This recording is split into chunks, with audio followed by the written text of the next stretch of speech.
आता जो काही प्रकार सुरू आहे ड्रोन आणि एकूणच संभ्रम आहे, त्या संदर्भात आपण अवेअरनेससाठी एक पत्रकही प्रसिद्ध केलेलं आहे. एकूण हा काय प्रकार आहे आणि कशा पद्धतीने आपण अवेअरनेस करतोय? एक मागील 8 दिवसापासून नारायणगाव, जुन्नर, मंचर या परिसरामध्ये ड्रोन फिरत असल्याच्या या ठिकाणी नागरिकांकडून आम्हाला माहिती मिळाली.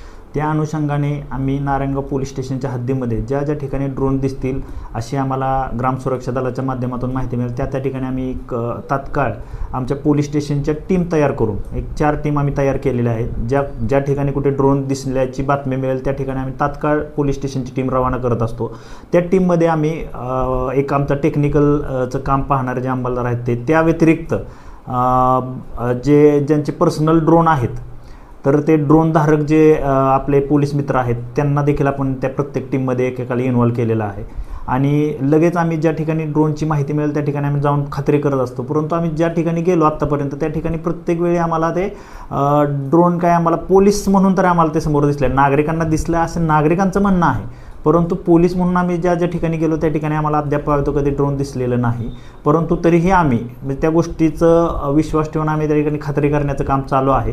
आणि पोलीस या ठिकाणी आमचं ड्रोन वापरून तसेच या ठिकाणी आता आम्ही फॉरेस्टचे देखील त्यांचे थर्मल ड्रोन आहेत, त्यांचे देखील रेंज खूप मोठे आहे. तर त्या थर्मल ड्रोनचा उपयोग असा आहे की जर एखाद्या टेकडीवरून ते ड्रोन ऑपरेट केलं जात असेल तर त्या थर्मल ड्रोन त्या टेकडीवरती फिरल्यानंतर जर तिथे काही म्हणजे व्यक्ती असतील तर त्याच्यामध्ये लगेच कॅप्चर होतं की ते 4 लोक आहेत, या दिशेने पळत आहेत, त्या दिशेने पळत आहेत.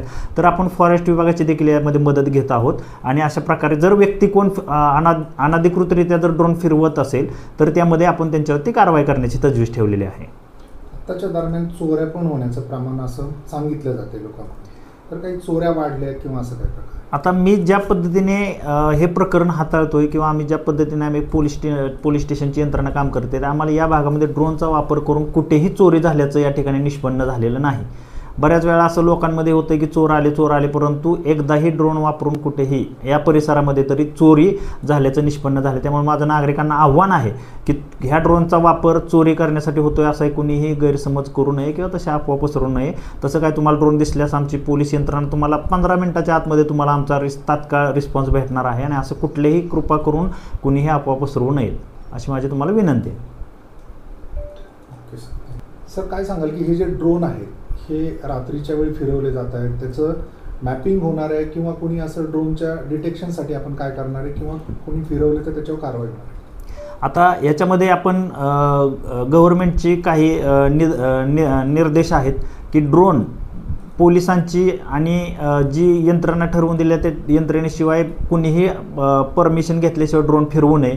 जर अशा पद्धतीने जर पोलिसांच्या परमिशनशिवाय कुणी जर ड्रोन फिरवला आणि तर त्याच्यामध्ये जर कुठे आणखी काही लोकांनी जर शंका व्यक्त केली तर निश्चित पोलीस विभागाकडून त्यांच्यावरती कारवाई होणार आहे. तर जे ड्रोन धारक आहेत किंवा ज्यांच्याकडे ड्रोन आहे त्यांना माझी देखील आपल्या मार्फतीने एक विनंती आहे की आपण कृपा करून पोलिसांची परमिशन असल्याशिवाय कृपया ड्रोन उडवू नये. तसे जर आमच्याकडे तक्रार आली तर आम्ही 100% तुमच्यावरती कायदेशीर कारवाई करणार आहोत.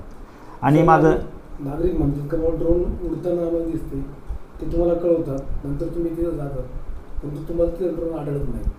नागरिकही खोटं बोलत नाही, तुम्ही तुमचं काम करतात, मग याच्यावर पर्याय काढायचा कसा? म्हणजे आता 4-5 ठिकाणी असं झालं की आम्ही शिरोली वगैरे त्या ठिकाणी गेलो, त्या ठिकाणी लोक जमा होती आणि त्या ठिकाणी आम्ही गेल्यानंतर 5 वेळा असं झालं की तिकडून ड्रोन आलं असं सांगण्यात आलं. मग तिकडून लाईट दिसत होत्या.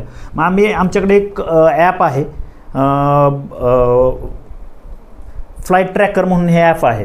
तर त्या ॲपमध्ये जर आपण ज्या ठिकाणी आहे ते सगळ्यांनी डाउनलोड केलं आणि ह्या ॲपमध्ये जर आपण ज्या ठिकाणी आहे त्या ठिकाणी जर आपण क्लिक केलं तर आपल्या इथून कुठले विमान जातं आहे का ते आपल्या निदर्शनास येतात. आता बघा हे कोतुळे भागातून विमान चाललेलं आहे, हे पिंपळगाव जोगा या ठिकाणावरून विमान चाललेलं आहे. तर मग रात्रीच्या वेळेला काय सध्याचं पावसाचं वातावरण आहे, त्या पावसाच्या वातावरणामुळे बरेचसे विमान जे आहेत ते खालून जातात आणि ती विमानं खालून जात असल्यामुळे ढगांच्या खालून जात असल्यामुळे त्याची देखील लाईट ड्रोन सारखीच लागते. तर आम्ही त्या शिरोलीच्या दिवशी जवळजवळ एक 100 लोकांच्या समक्ष हा आम्ही चेक केलं तर त्याच्यामध्ये 5ची ती विमानं निघाली आणि त्यामुळे बऱ्याचशा नागरिकांचं त्याच्यामध्ये जो शंका होती ती दूर झाली की ती ड्रोन नसून ती विमानं होती. तर हे ॲप प्रत्येकाने डाउनलोड करावं आणि त्याच्यामध्ये तुमची शंका दूर करावी. मी नागरिकांना आवाहन करतो की फ्लाईट ट्रॅकर मग मोफत ॲप आहे, तर ते फ्लाईट ट्रॅकर ॲप तुम्ही डाउनलोड करावं. त्या मार्फतीने आपल्या जर तुम्हाला वाटते की ड्रोन आहे का विमान आहे हे खात्री करायचं असेल तर फ्लाईट ट्रॅकर म्हणून आपल्यावरतून जर कुठलं विमान चाललं असेल तर तुम्हाला त्याच्यामध्ये लगेच समजतंय की हे विमान आहे म्हणून.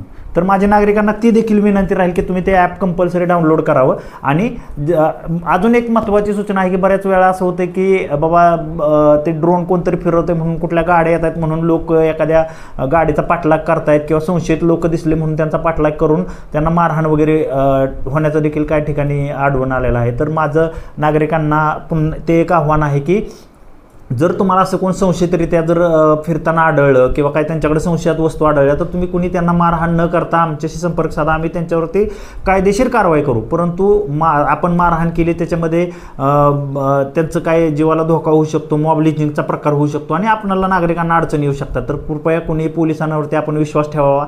आम्ही तात्काळ तुम्हाला रिस्पॉन्स देण्यासाठी तयार आहोत. कुणीही कायदा हातात घेऊ नये, कुणालाही अशा प्रकारे मारहाण करू नये. तुम्हाला थोडे जरी संशय आला, काय वाटलं तर आम्हाला पोलिसांना संपर्क करा. थँक्यू.